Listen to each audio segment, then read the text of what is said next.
Hi guys, welcome back to the channel guys. তো আমি অনেকদিন পরে একটা মিনি ব্লগ নিয়ে চলে এসেছি। আজ আমি উঠে গেছি সকাল সকাল, ঘুম থেকে উঠে গেছি আর চলে এসেছি আমি আয়নার কাছে একটা মুখটা দেখে নিলাম।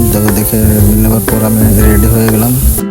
তারপর আমি একটু বাইরে যেয়ে দেখছি এখানে আমাদের ঠাকুরমশাই এসে গেছে, পুজো করতে বসে গেছে। তো আমি ঝটপট হয়ে ভালো করে ফ্রেশ হয়েছিলাম না, তো ঝটপট ফ্রেশ হয়ে আমি চলে এলাম। এখানে আমাদের পুজো আরম্ভ হয়ে গেছে। আর গাইস আমি বলে দিচ্ছি, আমাদের বাড়িতে পুজো হচ্ছে আজ পূর্ণিমা, তাই মা লক্ষ্মী নারায়ণ পুজো হচ্ছে।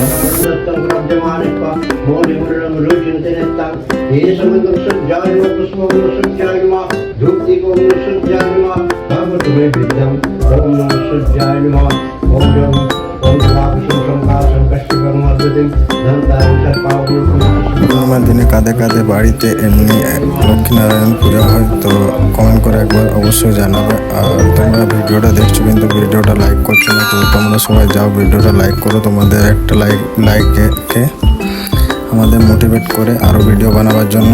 আর এখানে আমাদের পুজো শেষ হয়ে গেছে। পুজো শেষ হওয়ার পর একটু এখানে ঠাকুরকে প্রণাম করে নিলাম। প্রণাম করার পর আমি একটু কাজ ছিল তাই বেরিয়ে গেলাম। আর তোমরা যাও ভিডিওটা জলদি সাবস্ক্রাইব করে দাও। সাবস্ক্রাইবের বোতামটা ছিটিপিটি করে দাও সাবস্ক্রাইব করে। খুবই তাড়াতাড়ি তোমাদের জন্য লং ভিডিও আনতে চলেছি। আর আজকের মিনি ব্লগটা এখানে শেষ করছি। Bye bye guys.